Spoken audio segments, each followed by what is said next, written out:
साथियों, जय हिंद जय भारत। मैं मदन लाल आजाद, संस्थापक संयोजक ठगी पीड़ित जमाकर्ता परिवार और all India bike board taxi union. आज दिनांक 9 फरवरी 2025 को आपके समक्ष प्रस्तुत हूं राजधानी दिल्ली से कुछ बड़ी खबरें, बड़ी सूचनाएं आप सबको उपलब्ध कराने के लिए।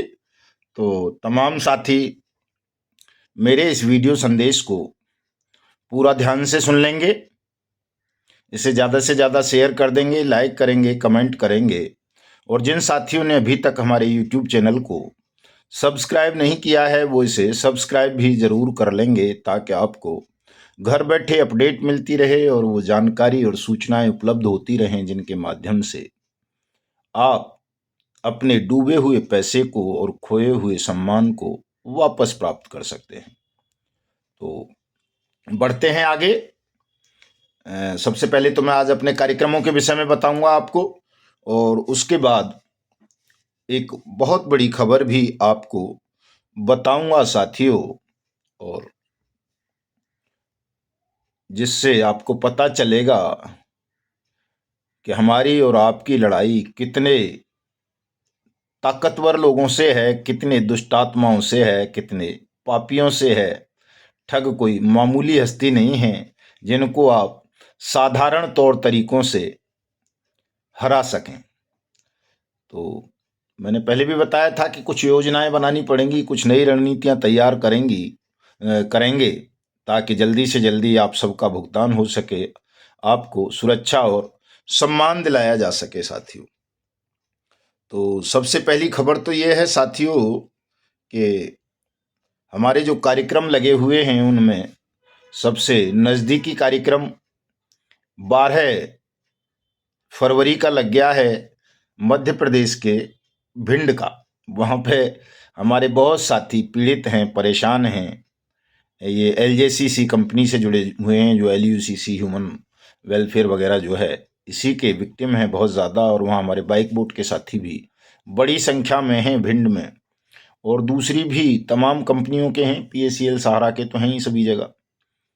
लेकिन साथियों, वहाँ जो सबसे ज़्यादा पीड़ा उत्पीड़न झेलना पड़ रहा है इस समय, वो एलजेसीसी के कार्यकर्ताओं को झेलना पड़ रहा है, चूंकि ये कंपनी हाल ही में बंद हुई है और इसके निवेशकों में और एजेंटों में एक भय का माहौल बना हुआ है। और भय इसलिए है साथियों कि जो बीएनएस 2023 की धारा 111 है, उसमें एजेंट को भी दोषी माना गया है कि यदि कोई व्यक्ति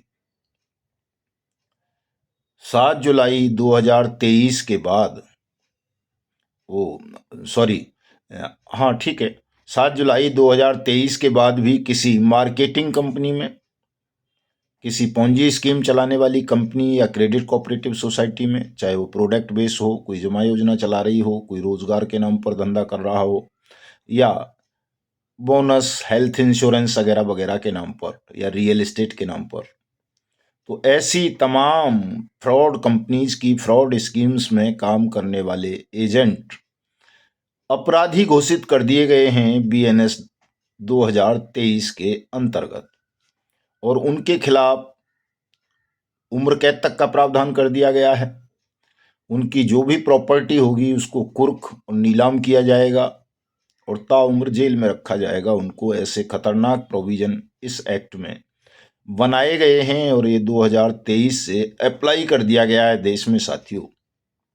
तो इसी के तहत ज़्यादातर एलयूसीसी या एलजेसीसी या जो भी कंपनियां भी बंद हो रही हैं या भाग रही हैं, उनके खिलाफ इन्हीं धाराओं के अंतर्गत मुकदमे दर्ज होते हैं। और उनमें मालिक तो चूंकि कोई विदेशों में भाग गया है, कोई प्रधानमंत्री की गोद में बैठा है, कोई किसी मुख्यमंत्री की में, कोई कहीं, तो वो तो बचे रह जाते हैं, लेकिन एजेंट फंस जाते हैं। और ख़ास तौर से एजेंट भी ऐसे जो निर्दोष होते हैं, जो दोषी होते हैं, वो तो खूब कमा लेते हैं, बच जाते हैं। तो पैसे का खेल है देश में।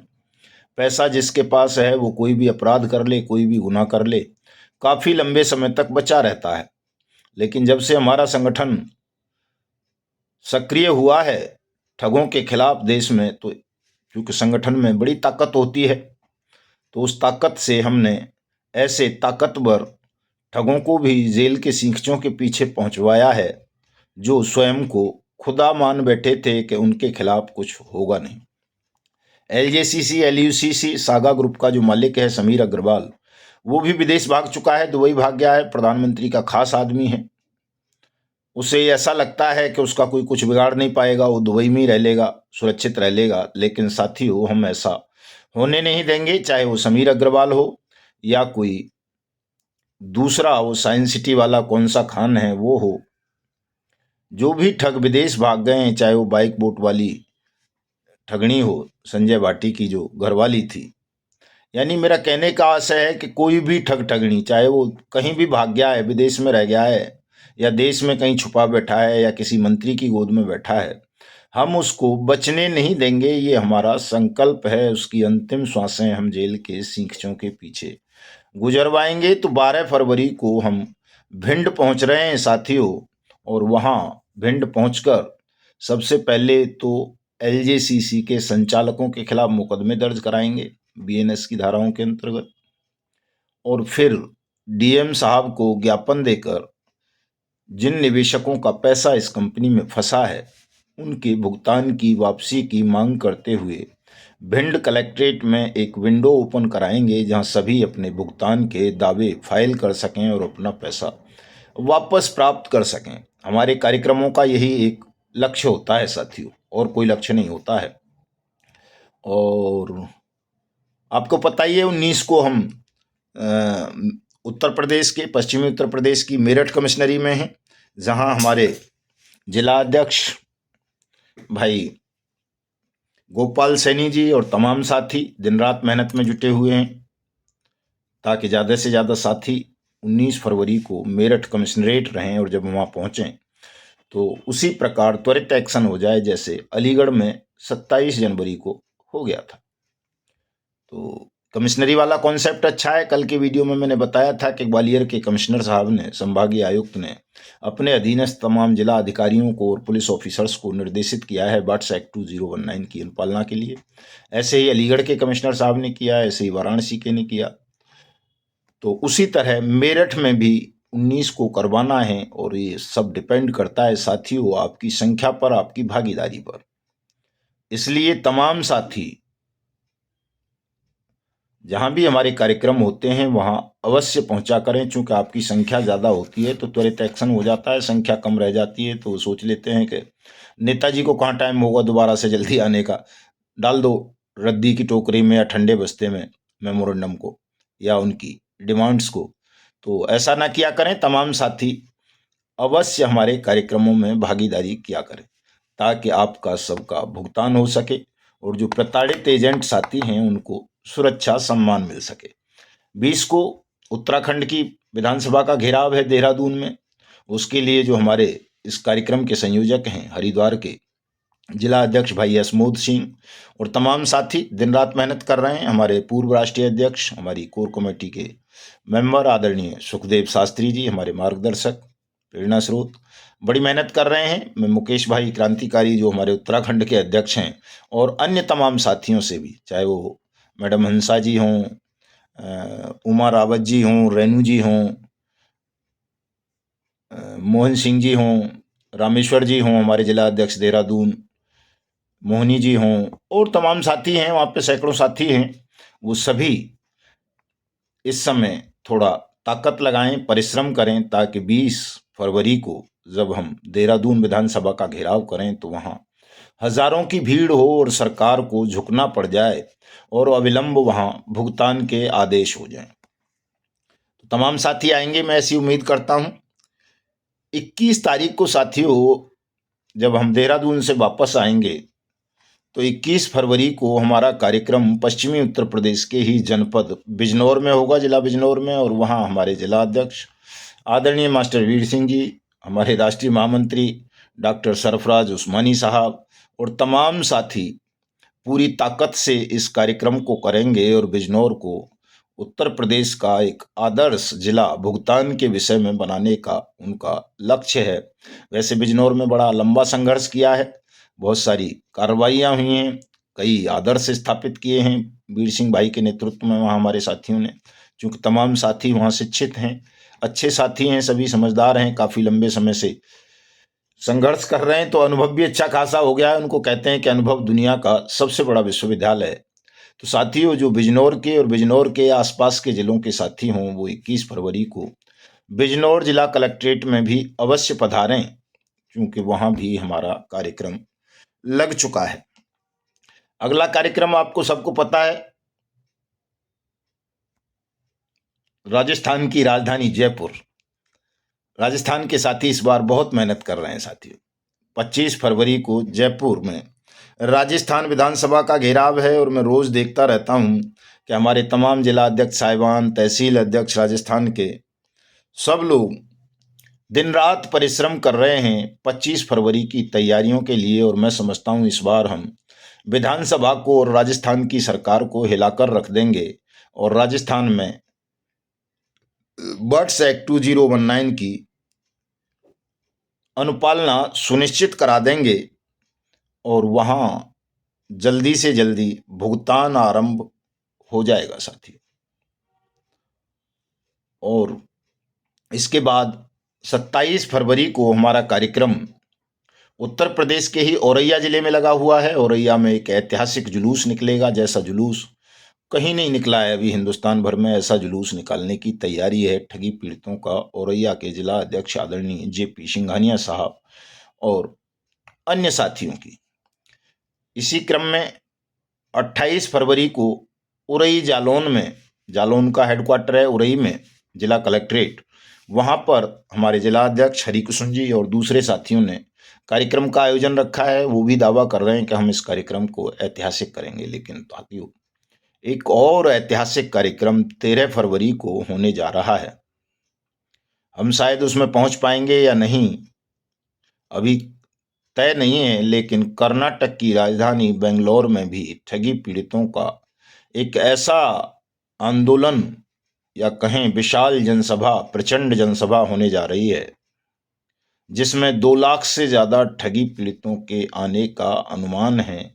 और उस सभा में हमारे प्रदेश अध्यक्ष अप्पा साहेब बुगाड़े जी का ये दावा है कि वो कर्नाटक के तमाम ठगी पीड़ितों का भुगतान उस दिन सुनिश्चित करा देंगे। चूंकि शायद मुख्यमंत्री या कुछ ऐसा बता रहे थे, रात को मेरी बात हुई थी, मुझे भी याद नहीं रहा है, और आज उन्होंने फ़ोन मुझे किया नहीं। मैं कह रहा था अप्पा साहब अपना फ़ोन करना, ताकि मैं सुबह रिकॉर्डिंग कर लूँ और आपकी रिकॉर्डिंग ही तमाम साथियों को अपने वीडियो के माध्यम से सुना दूँ। लेकिन आया नहीं, पता नहीं कहीं बिजी हो गए होंगे। उन्होंने बता रहे थे कि जो है मुख्यमंत्री भी उस सभा में आ सकते हैं। मेरा भी प्रयास रहेगा मैं पहुंच जाऊं। वैसे तो भिंड में कार्यक्रम लगा हुआ है 12 तारीख का, लेकिन देखेंगे हवाई मार्ग से पहुंच सकें तो पहुंचेंगे, जैसे भी है व्यवस्था करेंगे और पहुंचेंगे हम भी 13 फरवरी को कर्नाटक की राजधानी बेंगलुरु में। और बाकी चीज़ें बेंगलुरु के विषय में कल के वीडियो में बताऊंगा विस्तार से। चूँकि आज मेरी अप्पा साहब से ज़्यादा बात नहीं हुई है, रात में काफ़ी देर से वो कॉल कर रहे थे और मैं कहीं व्यस्त था, तो ज़्यादा ध्यान नहीं दे पाया चीज़ों पर। तो इसी तरह साथियों, आज चूंकि मार्च में हमें उत्तर प्रदेश की राजधानी लखनऊ में क्रमिक अनशन शुरू करना है, और उत्तर प्रदेश के तमाम कमिश्नरेट को ज्ञापन देने हैं, कमिश्नर साहिबान को, ताकि सब जगह भुगतान की प्रक्रिया अविलंब आरंभ हो। तो हमारे वाराणसी के साथियों ने, हमारे जो अवध प्रांत के अध्यक्ष हैं, प्रदेश अध्यक्ष आदरणीय विजय शंकर त्रिपाठी जी, उनके नेतृत्व में आज वाराणसी में सभा की थी। ये तमाम साथी खड़े हुए नजर आ रहे होंगे आपको। और इसमें हमारे प्रदेश महासचिव मुन्ना लाल जी और दिनेश कुमार पटेल जी, रईस खान जी, लाल राधेश्याम, पवन कुमार दुबे जी, शिवम पटेल साहब, सुरेंद्र कुमार पटेल, डॉक्टर मुनीमुद्दीन, संगीता मौर्य जी, उर्मिला विश्वकर्मा जी, जमीला बानो जी, जयपति देवी जी, अनीता कुमारी जी, अशोक कुमार चौहान साहब और अशोक कुमार सिंह, कुमार चौहान और अशोक कुमार सिंह समेत काफ़ी लोगों ने भाग लिया है। और जब त्रिपाठी जी एक्टिव हो गए तो मैं समझता हूँ आप सबका भुगतान भी हो जाएगा, चूँकि वो काफ़ी एज है लेकिन बहुत बुद्धिमान साथी हैं और वो संभाल लेंगे कमान साथियों। तो निश्चित रूप से आपका भुगतान हो जाएगा। लेकिन मैं वाराणसी मंडल के साथियों से, वाराणसी मंडल क्या पूरे देश के साथियों से ही कहना चाहता हूँ, साथियों के आपसी मतभेद मनमुटाव खत्म कर दें। तमाम साथी मिलकर के इस अभियान में जुड़ें, चूँकि हमारा आपका कोई हिस्सा नहीं बट रहा है, ऐसा कुछ भी नहीं है जो जिसे लेकर के हम आपस में नफरत की भावना रखें, जेलसी की भावना रखें। अगर हमारा लक्ष्य पवित्र है, हम हृदय से तमाम साथी ये चाहते हैं कि हमारे निवेशकों का भुगतान हो जाए और हमारे एजेंट साथियों को सुरक्षा सम्मान मिल जाए, तो इस लड़ाई को तमाम साथी मिलकर के लड़ें। वैसे भी आपस की जो फूट होती है, नफरत होती है, वो हमेशा हमारे शत्रुओं को लाभ पहुंचाती है। और शत्रु कौन है इस वक्त? हमारे केवल ठग, बेईमान, छल और धोखा करने वाले लोग हैं। अपने वास्तविक शत्रुओं को पहचानें। अगर इन शत्रुओं से आपको लड़ना है, इन पर विजय प्राप्त करनी है, तो आपको ठगी पीड़ित जमाकर्ता परिवार में एकता स्थापित करनी होगी। सबको एकजुट होना पड़ेगा। अगर आपस में ही ठगी पीड़ित लड़ते रहे तो साथियों, ठगों पर विजय प्राप्त करना असंभव सा काम हो जाएगा। इसलिए तमाम साथी एकता स्थापित करें। छोटे मोटे मतभेद, मनभेद हों, उनको भुला दीजिए। भुगतान और सुरक्षा सम्मान मिल जाने के बाद लड़ते रहेंगे, उसमें क्या है। तो मेरा ये नम्र अनुरोध है, सबको सुझाव भी है और मैंने बता भी दिया है कि एकता में बहुत ताकत होती है। और हमारे साथी हैं, एक साथियों रामलाल जी, कोर कमेटी के मेंबर हैं, राजस्थान से हैं, नवजीवन के निवेशक हैं, क्रेडिट कोऑपरेटिव सोसाइटी के। वो रोजाना मुझसे कहते हैं और मैं भूल जाता हूँ, और वो बड़े पीड़ा में हैं, तनाव में हैं। उनका खून पसीने का पैसा कई लाख साथियों, मतलब पूरे जीवन भर की कमाई इस नवजीवन सोसाइटी में डूब गई है। और नवजीवन, संजीवनी, आदर्श, ये 3 सोसाइटी ऐसी हैं साथियों जिनमें ज्यादातर रिटायर्ड ऑफिसर या कर्मचारियों का पैसा लगा है, और वो बहुत पीड़ा में हैं साथियों। हमारे रामलाल जी की व्यथा तो और भी भयंकर है। वो बता रहे थे कि साहब, मैं करना नहीं चाहता था इसमें कोई पैसा जमा, लेकिन पोस्ट ऑफिस में मेरा खाता था और पोस्ट ऑफिस के डाकिया ने उनका पैसा धोखाधड़ी से निकलवा कर उस नवजीवन सोसाइटी की फ्रॉड स्कीम्स में निवेश करवा दिया और वो डूब गया। ऐसा भी साथियों हुआ है कि सरकारी कर्मचारियों ने भी गद्दारी की है, धोखाधड़ी की है निवेशकों के साथ, एजेंट साथियों के साथ। अब बहुत सावधान रहें तमाम साथी इस तरह की चीजों से। अब मैं आता हूं बड़ी खबर की ओर, जो बहुत बड़ी खबर है साथियों। नेताओं को ये लगता है कि आम जनता को, जनसाधारण को ठग रहे हैं, ठग लेने दो, हम पर क्या फर्क पड़ेगा। लेकिन एक बड़ी खबर साथियों आज उत्तराखंड से निकल के आई है कि जो वहां के पूर्व मुख्यमंत्री हैं निशंक पोखरियाल, उनकी बेटी से 4 करोड़ रुपए ठग लिए किसी ने, ठग ने, फिल्मों में काम देने के नाम पर। आप सोच सकते हैं कि जब एक मुख्यमंत्री की बेटी को ठगा जा सकता है और मुख्यमंत्री भी रोने लगे इतनी बड़ी रकम ठगे जाने पर, मुकदमा दर्ज करवाने लगे, तो वो कहते हैं ना, क्रांति जब आनी होती है तो अन्याय का शिकार, क्रांति के आने के संकेत होते हैं साथियों। ये क्रांति ऐसे नहीं आती कि 10-20 लोगों पर अन्याय हो गया।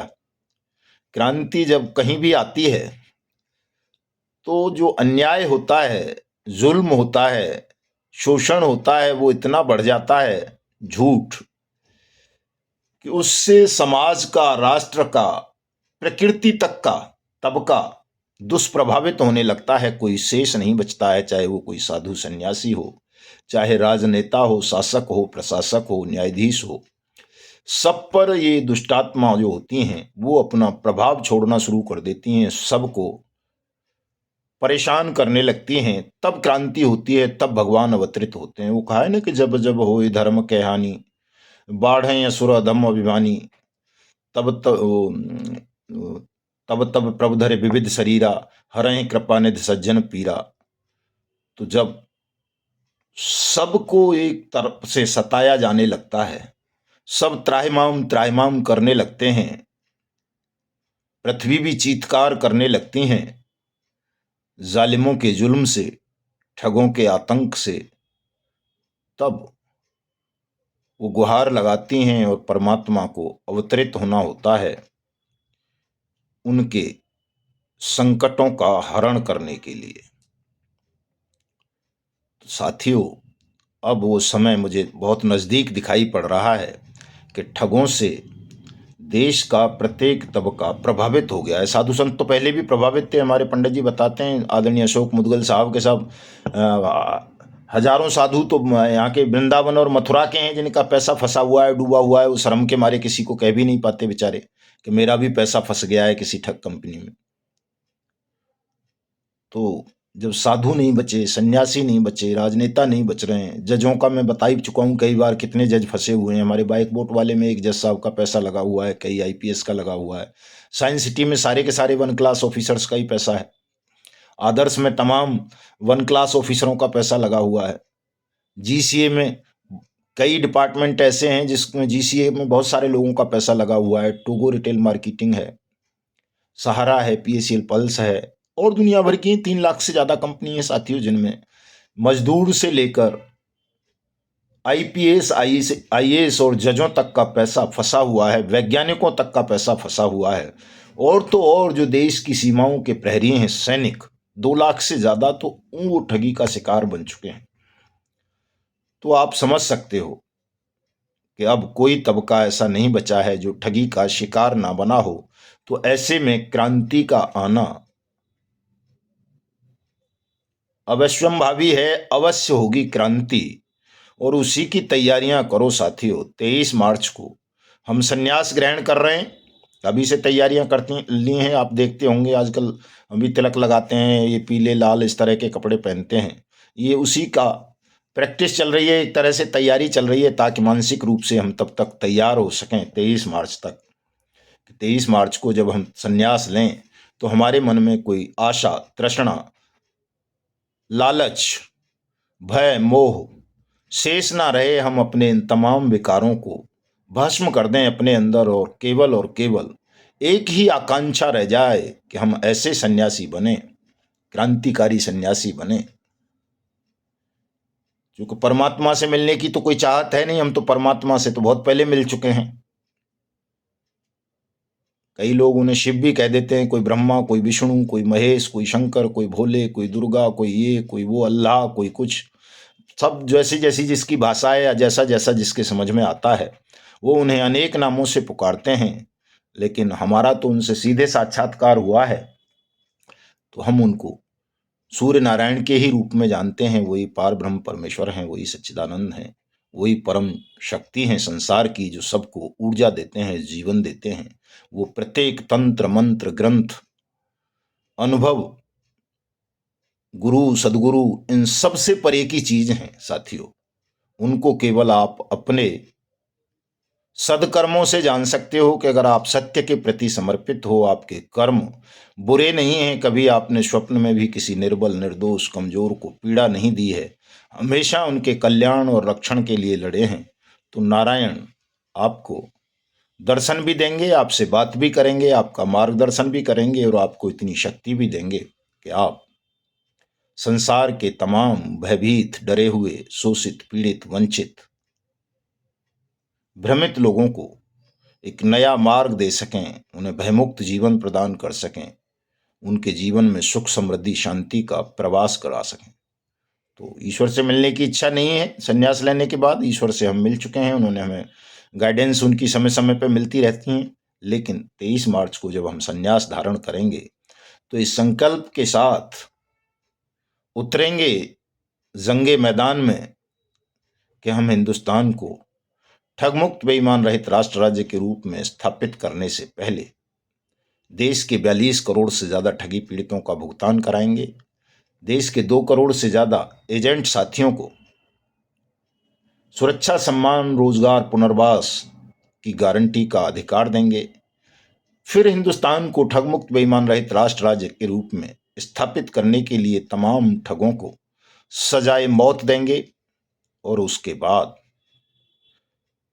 हिंदुस्तान को एक ऐसा अखंड, विशाल, मजबूत देश और यहाँ के समाज को एक ऐसा राष्ट्र बना करके देंगे जिससे फिर कोई मुगल, हूण, अंग्रेज या विदेशी ताकत या ये शैतानी ठग अपना गुलाम ना बना सकें, जाति विहीन हिंदुस्तान, भयमुक्त हिंदुस्तान, ताकतवर हिंदुस्तान, अखंड हिंदुस्तान, ममतामयी हिंदुस्तान, जहां प्रत्येक गरीब, कमजोर, शोषित, वंचित, पीड़ित व्यक्ति के प्रति,